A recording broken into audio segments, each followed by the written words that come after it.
Here's how to get your Airtable access token inside of Airtable. So the first thing we're gonna do is hopefully you're in the home page of the Airtable right now. Then we're gonna click on Builder Hub. Gonna drive myself. Once you're in Builder Hub, you're gonna go to Personal Access Token.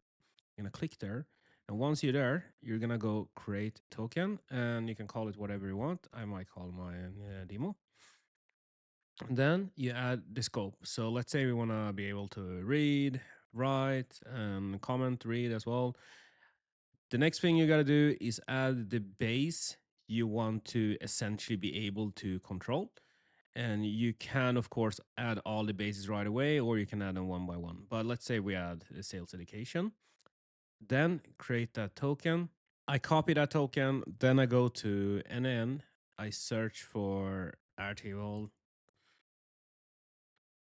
It doesn't really matter what you pick over there. And we're just going to go create new credentials. And you just need to paste it over there. And then you're done. Connection tested successfully. And that's really it.